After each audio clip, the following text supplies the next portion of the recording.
Good evening, Bahamas. Coming up tonight, come July 1st, tourists will have to test negative for COVID-19 to enter the country. The latest from the Tourism Ministry. Crime is down 3%. We take a look at the figures. Plus, the touching story of a child and her need for open heart surgery.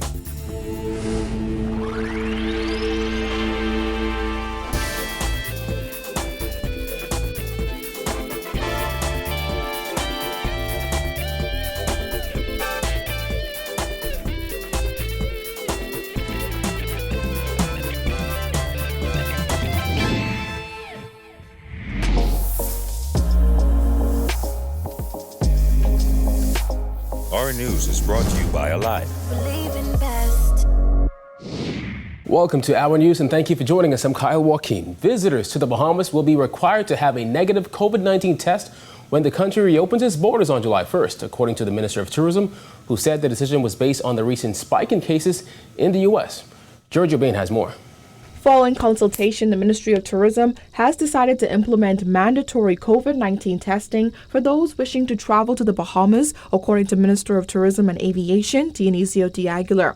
The previous decision to waive COVID-19 testing sparked outrage from the opposition leader, who said the Bahamas was not ready to reopen, pointing to the surge in COVID-19 cases in the United States. As mentioned, we have opened the country to foreign visitors wishing to come here by private plane or pleasure craft or yacht. These persons will require a molecular swab, PCR COVID-19 test with a negative result to enter the country. Given the spike in the number of positive COVID tests in the United States and the uncertainty surrounding just how many cases will require the hospitalization, the government of the Bahamas has decided to maintain the current status quo until further notice. What we mean by that, Mr. Speaker, is that the government of the Bahamas, which now requires a COVID-19 test to enter the country up to July 1, will also require a COVID-19 test after July 1.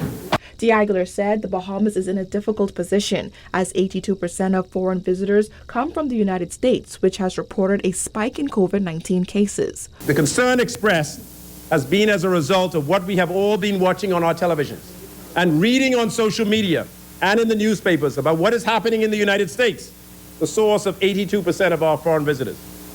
With the reopening of businesses in all 50 states and the protests that have been taking place in many of the major cities throughout the U.S., most states are now reporting spikes in the number of positive results from COVID-19.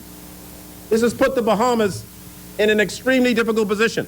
De Aguilar defended the government's initial position and stated that his ministry will continue to monitor the ever-changing situation. When we made our initial decision, evidence supported the opening of the tourism sector without the test. We had the full support of the tourism sector for this decision. But things have changed. The situation has become unclear and ever-changing. So a prudent government must reassess and readjust all decisions related to this COVID-19 virus as the situation evolves on the ground. De Aguilar noted that Hurricane Dorian and the COVID-19 pandemic have thrown the tourism industry for a loop and have set back the record-breaking streak that his ministry was on, resulting in almost $1 billion in lost revenue and close to 40,000 jobs. Reporting for Our News, I'm Giorgio Bain. Well, the tourism minister's announcement came one day after opposition leader Philip Davis said the Bahamas is not ready to fully reopen. He questioned if the government had plans in place to improve the country's ability to perform widespread testing and tracing. Berthany McDermott reports.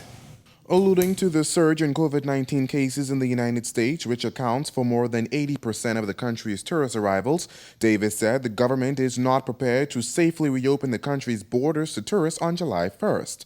While noting that arrivals may be down in the early stages of the reopening, Davis said this still could translate into a potentially large increase in risk and exposure of COVID-19 cases in the Bahamas. The people of the Bahamas paid a very steep price in order to give the government the gift of time. Yet the government has not prepared to reopen safely. In many parts of the United States, including nearby Florida, cases are surging rather than diminishing. What will happen if visitors bring the virus inside our country? COVID can be spread by people without fever or other symptoms. During his contribution to the 2020-2021 budget debate, he added that it's easy to imagine how tourists carrying the virus can pass it on to hotel employees who could then take it home to their families. He questioned what will happen if the virus spread undetected throughout communities days before the first warning sign appears. How many Bahamians would become sick? How many first responders will be putting at risk? What would be the human toll? And what would that scenario mean for our reputation and economy? Mr. Speaker, I don't see anything in this budget that acknowledges this possibility, let alone plans for it. The opposition leader charged that he has been in favor of reopening the country, but he is in favor of doing it right. He further questioned if the government had planned ahead of the July 1st reopening to increase the country's ability to test for the virus. Davis also hit out at the government's failure to include funding for a rental assistance program in this year's budget and the tax deferment and credit program, which was projected to provide $60 million in benefits for medium and large-sized businesses over a 3-month period. There is no funding in the budget. There's no funding in the budget, for example, for rental assistance program. What is going to happen when the embargo for evictions is lifted? How many families will lose their home because this government did not care and did not plan? Reporting for Our News, I'm Berthany McDermott. Crime is down 3% nationwide for the first 5 months of 2020, according to National Security Minister Marvin Dames, who gave a detailed breakdown of the numbers during his budget contribution in the House of Assembly. Jasmine Brown reports. The National Security Minister spent much of his communication detailing those statistics. In addition to revealing crime is down overall, he also said the numbers are also trending down in several major categories. Crimes against the person is down some 31%.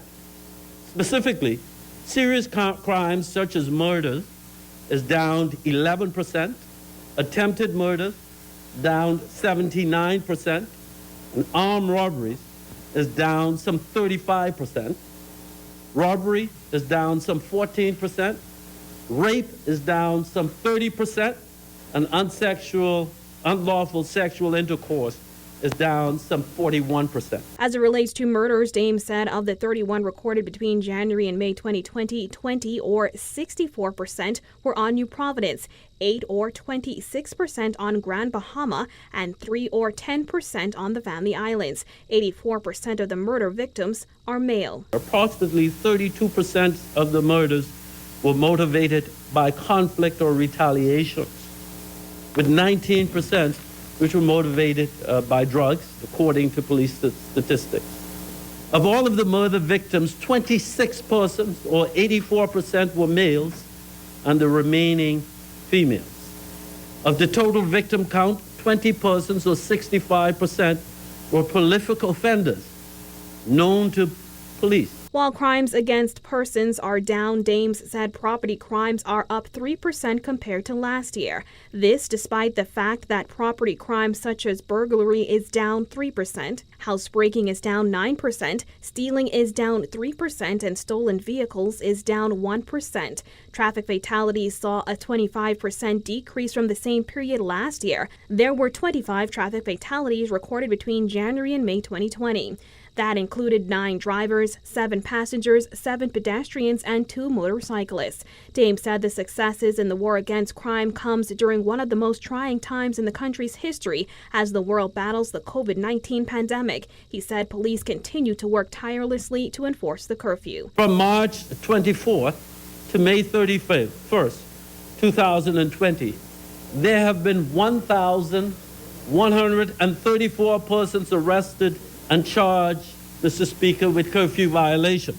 The National Security Minister also gave a long-awaited answer to questions surrounding the future of former Defense Force Commodore Tellis Bethel. Dames says he will now serve as Standards Inspector of Security Forces. Reporting for Our News, I'm Jasmine Brown. All right, thanks, Jasmine. Well, 6 people avoided jail time at their arraignment before Magistrate Andrew Forbes today. Jared Hicks tells us that drama outside the court complex landed one of the accused in even more trouble. Relax yourself, please. Relax yourself. I got Relax yourself. Relax. Tensions ran high outside the magistrate's court as a group of accused check scammers were escorted to court. One of the accused, 26-year-old Shakia Roll, became aggressive, pulling away from the police officer escorting her and the woman she was handcuffed to. Despite being warned, the woman continued acting out and cursing.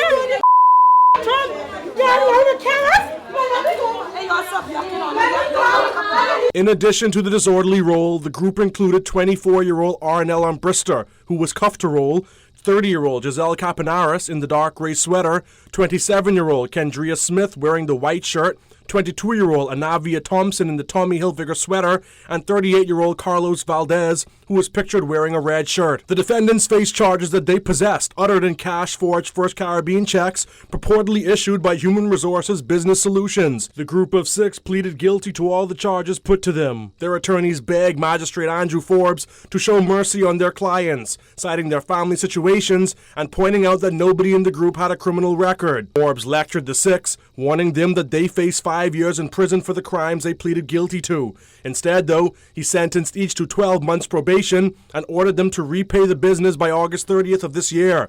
If they fail to pay, Forbes says they'll be convicted of the offenses they pleaded guilty to and sentenced to 6 months in prison. If they comply, they'll be granted a discharge. As for Roll, who clashed with police on the outside of court, she was slapped with a disorderly conduct charge after the fraud arraignment. She pleaded guilty, and her attorney, Roberta Reckley, explained that Roll had an urgent personal hygiene matter to deal with and had been in custody since Monday. Forbes advised the woman that if she had an issue, she should have raised it with her attorney. She was granted an absolute discharge. Reporting for Our News, I'm Jared Higgs.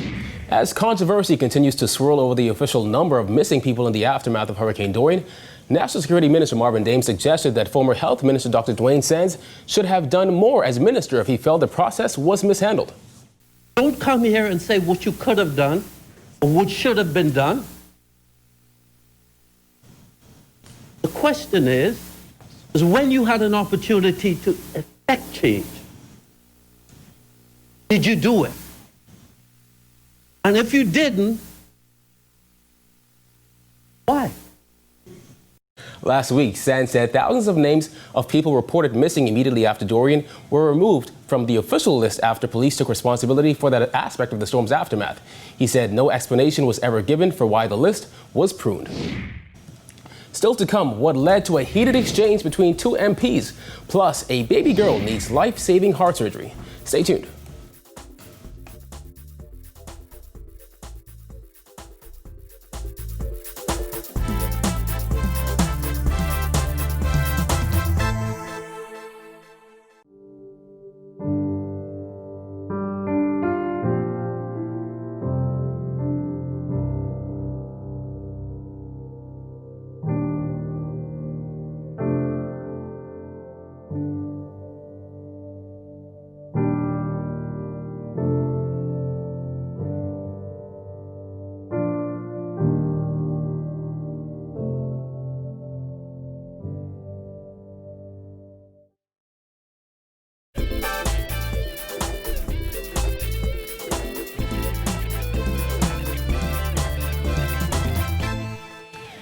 Angleston MP Glenys Hannah Martin today demanded that National Security Minister Marvin Dames address complaints she says she has received from disgruntled police reservists who have spent months manning Hurricane Dorian shelters. Hannah Martin insisted she was told by some reservists that they did not receive pay for the hours they worked. My source is more than one reservist officer. They advised that they were mobilized by the Prime Minister himself and that they were giving certain undertakings that there would be parity between their pay and what ordinary police officers were getting. And it has not happened. One of them says they got swung, they get swing. So I hear what you're saying. I hear what you're saying about how you see it. But the men and women who were mobilized and who put in all these hours and the overtime have a certain view about how they've been treated. Well, Dames explained that because of the devastation of Hurricane Dorian, reservists ended up working over their set hours and the money budgeted for the Royal Bahamas Police Force did not cover their pay. Dames called Hannah Martin uninformed, which sparked a heated back and forth between the two. It's very easy for anyone to come to this parliament and say they.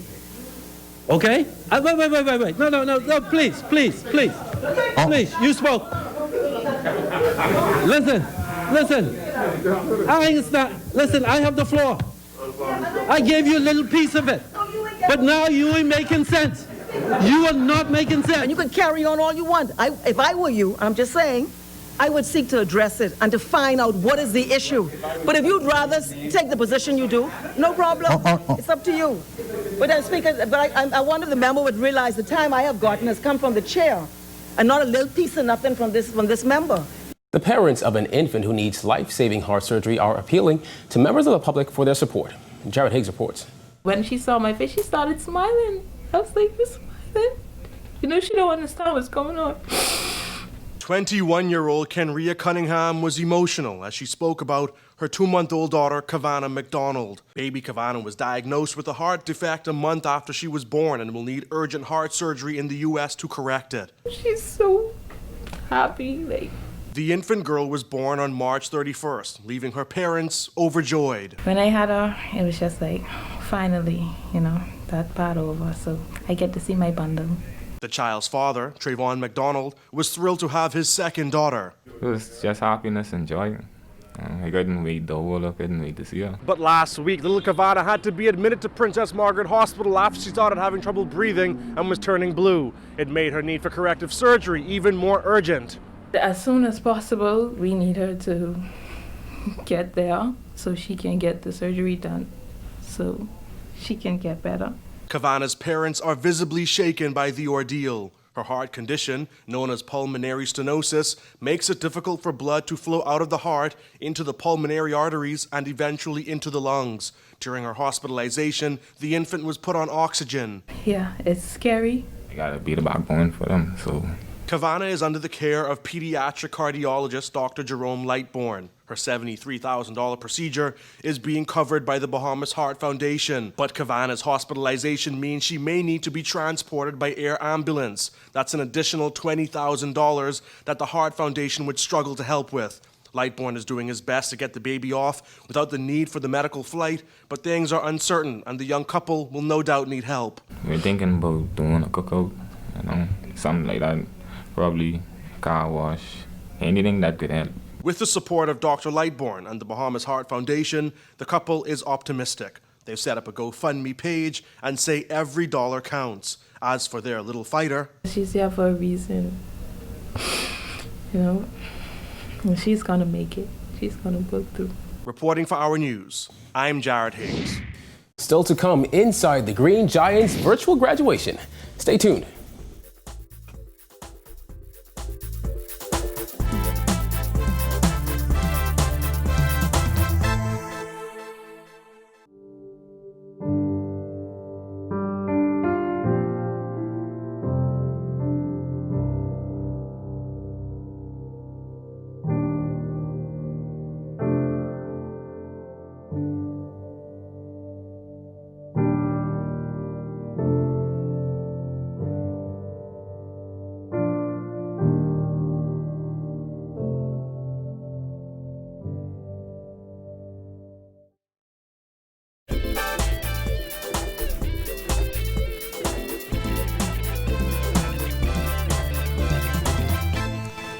You're watching Our News. Welcome back.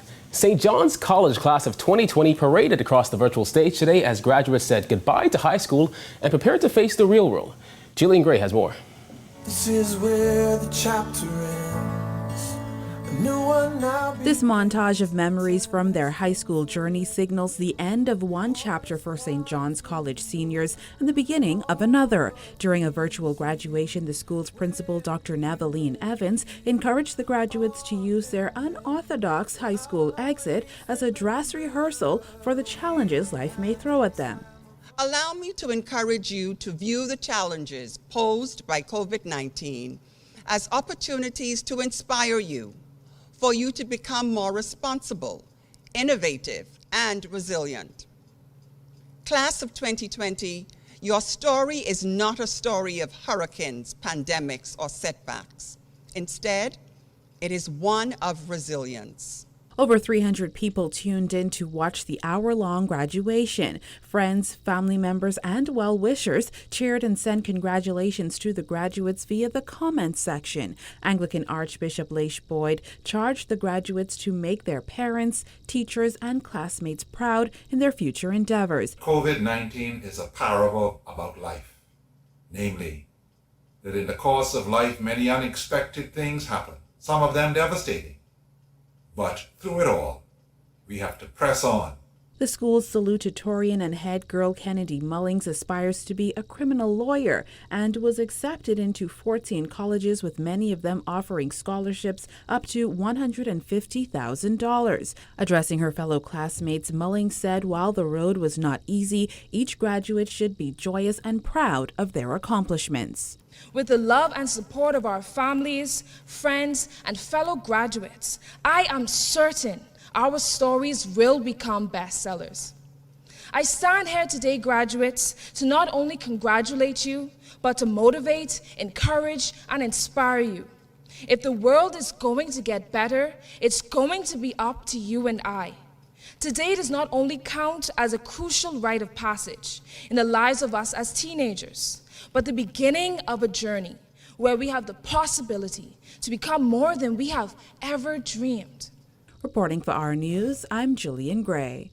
All right, thanks, Jillian. Still to come, softball players ready to return to the field. Stay tuned.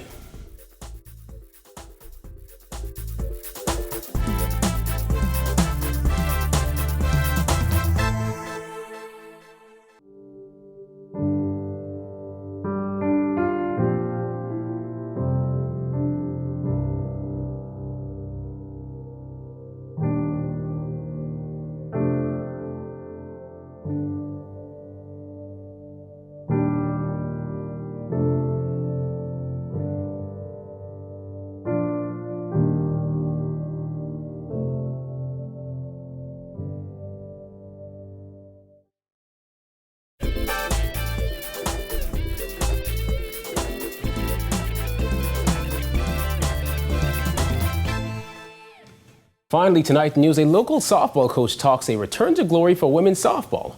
Marcellus Hall reports. Both ladies and men's softball used to be pretty vibrant here in the country. Perhaps a return is in order. Speaking with one of our legendary managers, Bobby Baylor Fernanda, he got his thoughts on how he thinks things can progress towards moving back in that direction.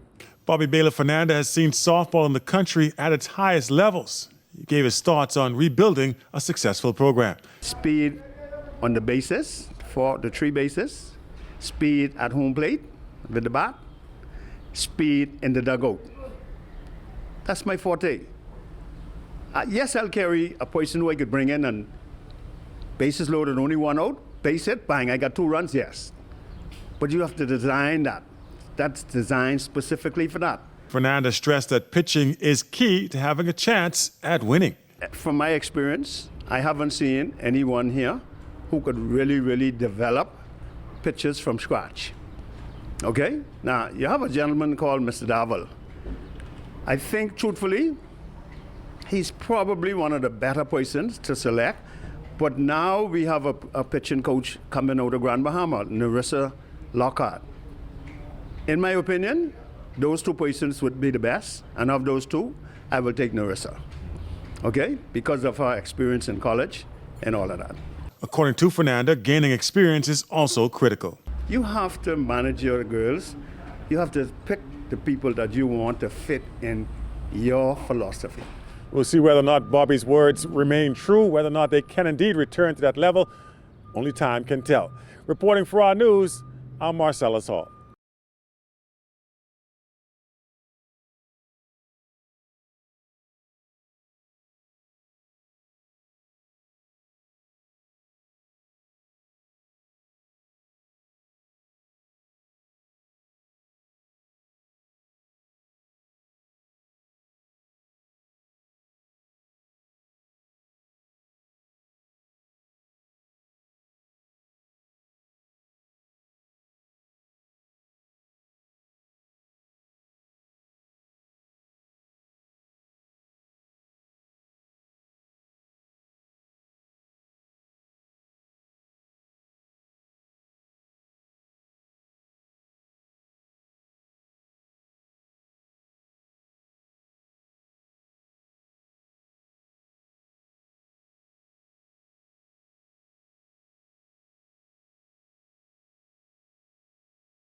Thank you for joining us for Our News tonight. On behalf of the entire team, I'm Kyle Joaquin. Remember, you can catch Our News on the Go with the Go Play app. Have a good Wednesday evening, Bahamas.